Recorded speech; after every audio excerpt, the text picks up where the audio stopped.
दमोह में गंगा जमुना स्कूल के हिजाब मामले में खुलासे के बाद एक और बड़ा मामला सामने आया। हाल का मामला ईसाई मिशनरी की संस्था आधारशिला संस्थान का है, जो बाल सुधार गृह और स्कूल संचालित करता है। चर्च द्वारा संचालित और बच्चों के हित में काम करने का दावा करने वाले इस ईसाई संस्थान में हिंदू बच्चे बाइबल पढ़ते हुए पाए गए। एक रिपोर्ट देखिए। दमोह के आधारशिला संस्थान में कई राज्यों से आए बच्चों को रखा गया है, जो हिंदू रीति रिवाजों की बजाय ईसाइयत के बारे में ज्यादा जानते थे। आधारशिला की बच्चों के यौन शोषण सहित कई मामलों में पहले ही जांच चल रही है। बच्चों को बाइबल पढ़ाई जा रही थी। बच्चों को सस्ती पढ़ाई और मुफ्त हॉस्टल का लालच देकर आधारशिला संस्थान में एडमिशन दिलवाया गया था। बाल आयोग ने आधारशिला के संचालक अजय लाल, डेविड लाल और जे.के. हेनरी पर एफआईआर दर्ज करने की मांग की है।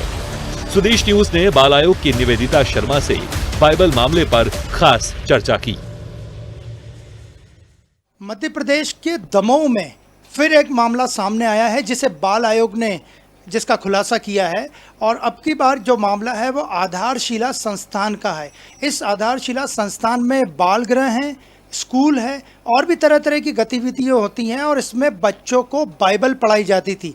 इस बात का खुलासा तब हुआ जब बाल आयोग की टीम ने वहां का दौरा किया, और इस वक्त हमारे साथ इस मुद्दे पे बात करने के लिए मौजूद है डॉक्टर निवेदिता शर्मा, जो मध्य प्रदेश बाल अधिकार संरक्षण आयोग की सदस्य। निवेदिता जी, ये कितना गंभीर मामला है कि हिंदू बच्चों को बाइबल पढ़ाई जा रही है, जबरन पढ़ाई जा रही है? देखिए, ये तो बहुत बड़ा मामला है, और जबकि मध्य प्रदेश में जो धर्म स्वातंत्र विधेयक है वो लागू है, तो ऐसी स्थिति में किसी भी बच्चे को उसके धर्म के विरक्त किसी धर्म की शिक्षा देना अपने आप में एक अपराध है, क्योंकि ये कहीं ना कहीं बालकों के धर्मांतरण का मामला साफ साफ नज़र आता है।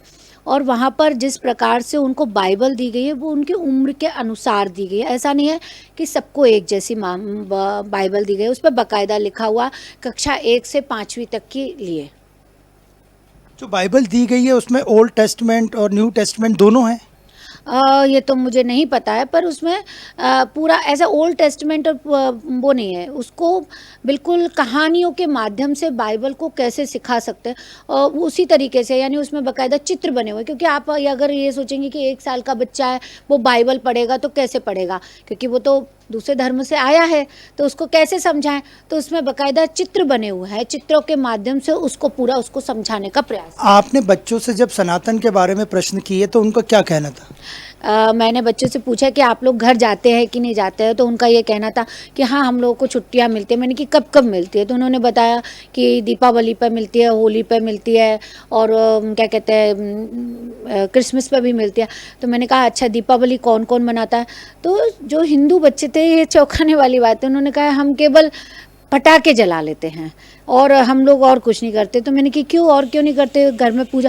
बोले मम्मी पापा कर लेते हैं, हम लोग नहीं करते। जो ये आधारशिला का जो प्रेमाइसिस है दमोह में पूरा, वहाँ स्कूल भी है, जिसे काफ़ी स्थानीय लोग हैं जो कम पढ़े लिखे हैं वो आधारशिला स्कूल भी कहते हैं, और भी संस्थान है, बाल सुधार गृह भी है। क्या क्या है उस प्रेमाइसिस में? देखिए क्या है, जब जे एक्ट नहीं आया होगा तो मेरे को ऐसा लगता है कि वहाँ पर इस प्रकार के जो बच्चे होते हैं उनको लाया गया, क्योंकि पहले इस भारत देश में कोई ऐसा नहीं था। एक अनाथ आश्रम टाइप का चल रहा है, कोई भी कहीं से बच्चे लेके आ गया और उनको रख लिया। तो इन्होंने क्या किया है, वहीं पर उन बच्चों के लिए स्कूल का भी निर्माण कर लिया है।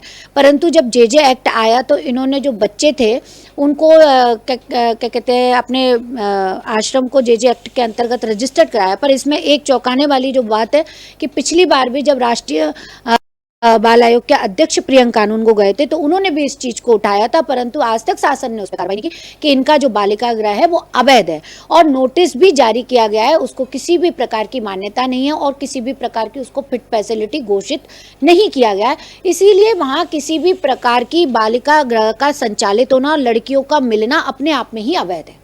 आपने ये मामला जो पूरा देखा, कल आप देर रात को दौरा करके वापस आए, तो आपको लगता है इस मामले में हिंदू बच्चों को जो बाइबल पढ़ाई जा रही है एफआईआर दर्ज करवाएंगे? आपने शिकायत की है? हम लोगों ने शिकायत की है और दर्ज भी होना चाहिए, परंतु बड़े अफसोस की बात है कि जब निरीक्षण करके आए और हम जब बैठे हुए थे तो महिला बाल विकास विभाग के अधिकारी के अलावा वहाँ पे शिक्षा विभाग का कोई भी अधिकारी मौजूद नहीं था जिनको हम कुछ आदेश लिखित में दे के आते, क्योंकि महिला बाल विकास विभाग को हम लिखित में आदेश दे के आए हैं कि जितनी भी बच्चियाँ हैं वहाँ पे, क्योंकि वो अवैध बालिका गृह है, इसीलिए वहाँ से बालिकाओं को तुरंत ही किसी और संस्था में स्थानांतरित किया जाए।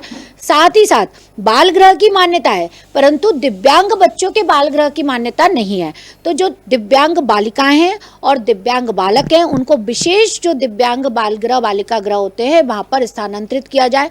और जो बच्ची का यौन शोषण का मामला है जिसमें कि पूरी की पूरी इस शासन की मिली भगत है, क्योंकि इस संस्था को पूर्व से विदित हो चुका था कि इस संस्था में ऐसा कुछ चल रहा है और इन्होंने जो आरोपी था उसको सब कुछ जानते हुए भगा दिया, उसकी पत्नी को भगा दिया, उसका रिजाइनिंग लेटर लिया और आज की डेट में ये नहीं मालूम है कि वो कहाँ पर है।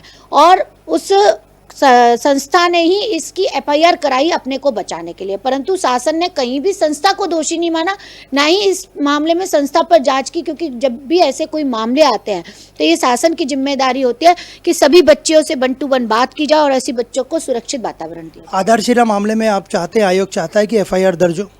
बिल्कुल, हम चाहते हैं 2 अलग अलग एफआईआर दर्ज होनी चाहिए।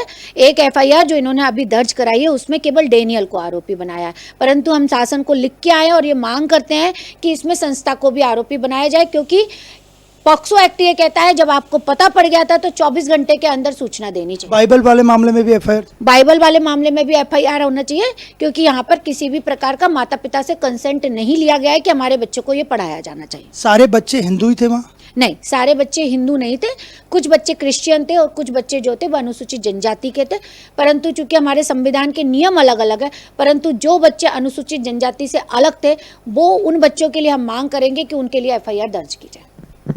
तो आपने देखा कि मध्य प्रदेश बाल अधिकार संरक्षण आयोग की डॉक्टर निवेदिता शर्मा का कहना था कि आधारशिला के मामले में शासन को एफआईआर दर्ज करनी चाहिए और इस संस्थान में और भी कई बड़े घोटाले हैं जिनका कि खुलासा बाल आयोग कर चुका है। अब सरकार को इस पर एक्शन लेना चाहिए और उन मामलों पर भी एफआईआर दर्ज होनी चाहिए। वीडियो जर्नलिस्ट राकेश के साथ अनिरुद्ध, स्वदेश न्यूज़, भोपाल।